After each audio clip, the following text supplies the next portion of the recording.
Hi friends, welcome to my channel. अभी आज के इस वीडियो में इंजन फ्लश के बारे में कुछ इन्फॉर्मेशन मैं आपके साथ शेयर करूंगा। टॉपिक हमारा फिक्स है, इंजन फ्लश। तो और इन्फॉर्मेशन ये देनी है कि तो पहला हमारा क्वेश्चन, तो 4 क्वेश्चन के बारे में मैं आज आपको इन्फॉर्मेशन दूंगा। तो पहला हमारा क्वेश्चन ये है कि इंजन फ्लश क्या होता है। दूसरा क्वेश्चन हमारा है कि उसको कहाँ पे हम यूज़ कर सकते हैं। और तीसरा जो है कोई उसके एडवांटेज क्या है और डिसएडवांटेज क्या है। और चौथा भी कि क्यों इंजन फ्लश को एवरी सर्विस पर यूज़ नहीं करना चाहिए। ठीक है, एवरी सर्विस पे हम उसको यूज़ नहीं कर सकते। तो इन 4 क्वेश्चन के बारे में इंफॉर्मेशन मैं दे रहा हूँ, तो वीडियो के अंत तक बने रहना। और एक और ट्रिक्स भी मैं आपको बताने जा रहा हूँ कि आप कैसे अपने इंजन को इंटरनली नीट एंड क्लीन रख सकते हो बिना इंजन फ्लश किए। ठीक है, तो वीडियो को एंड तक देखना, काफ़ी इंटरेस्टिंग होने वाला है। तो पहले बात करते हैं कि ये होता क्या है। तो ये ना एक केमिकल रहता है, एक स्पेसिफिक केमिकल है जो कि इंजन में स्लज और कार्बन डिपॉजिट जो होता है उसको क्लीन करता है, मतलब इंजन की एक इंटरनल क्लीनिंग करता है। तो उसके लिए इसको डाला जाता है इंजन में। तो इसका यूज़ कैसे करना है वो पहले देखते हैं कि हम अगर इंजन ऑयल चेंज करवा रहे हैं तो उसके पहले इसको यूज़ करना है कि ये जितना भी आता है एक बॉटल में, ये 250 ml की बॉटल है, तो इसको पूरा इंजन ऑयल में डाल देना है, जो ओल्ड इंजन ऑयल आपका रहेगा उसमें। और गाड़ी को 10 से 15 मिनट तक चलाना है। ठीक है, तो ये क्या करेगा कि इंजन के साथ पूरे ऑयल के साथ पूरे इंजन में घूमेगा। और जहाँ जहाँ पे स्लज लगा है इंजन में और कार्बन डिपॉजिट हुआ है तो वहाँ से उसको निकालेगा। और आफ्टर जब आप ड्रेन प्लग से ऑयल को ड्रेन करते हो तो वो बाहर निकल जाएगा। ठीक है, ये उसका काम है। तो ये हो गई प्रोसेस को कैसे करना है। अभी कब करना है, तो इसका प्राइमरी यूज़ अगर आप देखें तो इसको आपको तब यूज़ करना है कि जब आप एक सेकंड हैंड कार ले रहे हो और उसकी आपके पास कोई हिस्ट्री नहीं है।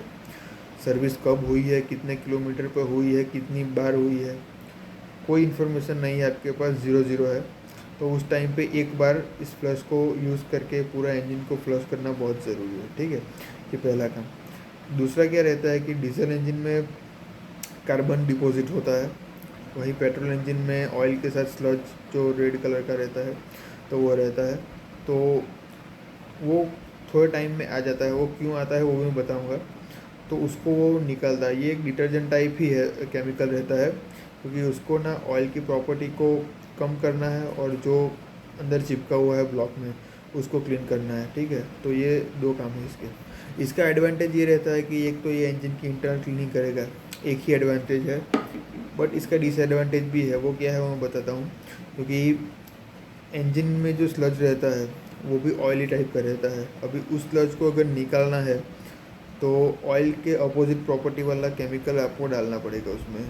डीजल भी डाल सकते हो, पेट्रोल भी डाल सकते हो, वो वो करता है।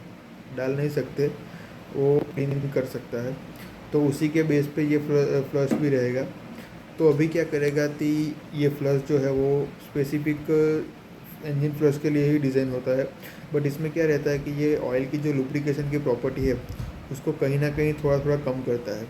अभी आप 10 या 15 मिनट तक गाड़ी चलाओगे तो उस टाइम पे क्या रहेगा कि ऑयल जो रहेगा, अगर आपने फ्लश ऐड किया है तो उसकी प्रॉपर्टी थोड़ी कम होगी, कम हो जाएगी, क्योंकि आप फ्लश डाल रहे हो। ठीक है, तो ये क्या करेगा कि इंजन के जो पार्ट्स रहते हैं, पिस्टन है, सिलेंडर है, क्रैंकशाफ्ट है, तो वो ज़्यादा वियर एंड टियर में रहते हैं। तो उसको क्या है, कंटिन्यू लुब्रिकेशन मिलना और एक प्रॉपर लुब्रिकेशन मिलना बहुत ज़रूरी है उस पार्ट को। ठीक है, तभी वो लोग वो परफेक्टली वर्क करेंगे। अगर फ्लश के थ्रू अगर थोड़ा सा लुब्रिकेशन कम भी होता है तो वो आपको कहीं ना कहीं पे इफ़ेक्ट करेगा इंजन पे।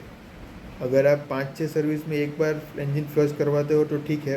बट एवरी सर्विस आप इसको यूज़ करोगे तो कहीं ना कहीं धीरे धीरे घिसाई होने लगेगी इंजन के इंटरनल पार्ट में।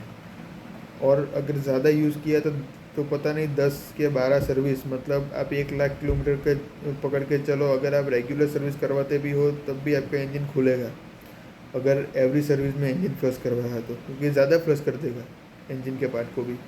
ठीक है, तो ये एक बात है। तो ये इसका डिसएडवांटेज है कि जिसके कारण इसको एवरी सर्विस में आप यूज़ नहीं कर सकते।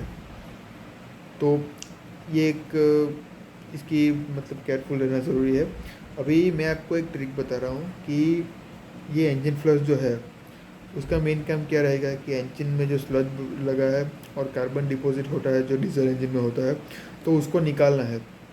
अभी मैं आपको एक मेथड बताऊंगा कि अगर हमारे इंजन में कार्बन और अगर आपका पेट्रोल इंजन है तो उसमें स्लज अगर लगेगा ही नहीं, तो आपको इसको यूज़ करने की कोई ज़रूरत ही नहीं है, ठीक है।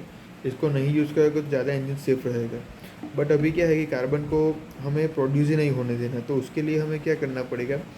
देखो ये प्रोड्यूस क्यों होता है, पहले वो बात करते हैं कि होता ये है कि जब आप एक बैड क्वालिटी का इंजन ऑयल यूज़ करते हो तो उसमें क्या रहता है कि जब वो गर्म हीट होता है तो उसी के टाइम पे स्लज और कार्बन का डिपॉजिट होना शुरू हो जाता है। तो एक तो ये है कि बैड इंजन ऑयल यूज़ करना नहीं है हमें इंजन में, तो इंजन मेंटेन रहेगा। और अगर अच्छी क्वालिटी का भी इंजन ऑयल आप यूज़ कर रहे हो तो उसमें क्या रहेगा कि वो 10,000 किलोमीटर तक ठीक रहेगा। उससे अगर ज़्यादा खींचोगे तो वो इंजन भी स्लज लगाना शुरू कर देगा। तो अभी अगर आप टाइम टू टाइम सर्विस करवा ही रहे हो तो एक अच्छी क्वालिटी का इंजन ऑयल यूज़ करो। और अगर 10,000 पे उसको चेंज करना है तो आप ऐसा मानो कि 9,000 पे कर दो चेंज, ठीक है। तो क्या रहेगा कि इंजन में कार्बन और स्लज प्रोड्यूस ही नहीं होगा। अगर प्रोड्यूस ही नहीं होगा तो इंजन फ्लश यूज़ करने का कोई मतलब नहीं है। मतलब कि अगर ये 600 रुपये की आइटम है, बात पैसे की नहीं है, बट इंजन को एक अच्छे रखने की है। अगर आप टाइम टू टाइम अच्छा ऑयल इंजन यूज़ कर रहे हो, टाइम से पहले उसको रिप्लेस करवा रहे हो, तो आपको इसकी ज़रूरत नहीं है। आपका इंजन नीट एंड क्लीन ही रहेगा, ठीक है। क्योंकि क्या रहता है कि इंजन के इंटरनल पार्ट, आप अगर एक इंजन को ओवरहॉल कर रहे हो, कोई मैकेनिक है तो उसके लिए, तो ओवरऑल में क्या रहता है कि सभी पार्ट को हम डिसमेंटल करते हैं और एक एक पार्ट की क्लीनिंग करते हैं और उसके बाद उसको इंस्टॉल करते हैं, तो वो एक ठीक बात है। बाकी इंजन के अंदर कोई पार्ट खुलेगा नहीं और उस टाइम पे ये अंदर जाके फ्लश करेगा, तो वो थोड़ा रिस्की काम है। डीजल से तो ज़्यादा रिस्की है। डीजल से कोई इंजन को फ्लश करना नहीं चाहिए। डीजल और पेट्रोल से तो कोई नहीं करता, डीजल से कई लोग करते हैं, तो इसके लिए बता रहा हूँ डीजल से तो बड़ा रिस्की है। तो ठीक है, तो यही इन्फॉर्मेशन थी आज की इस वीडियो में। इंजन फ्लश कब यूज़ करना है, कब नहीं यूज़ करना है, और टाइम टू टाइम सर्विस हो रही है तो मे भी इसकी ज़रूरत नहीं है, अगर एक अच्छी क्वालिटी का इंजन ऑयल आप यूज़ कर रहे हो तो, ठीक है। अगर वीडियो अच्छा लगा है तो लाइक करना, शेयर करना और सब्सक्राइब करना चैनल को ऐसे नए वीडियो के लिए, ठीक है। तब तक मिलते हैं नेक्स्ट वीडियो में किसी और वीडियो के साथ।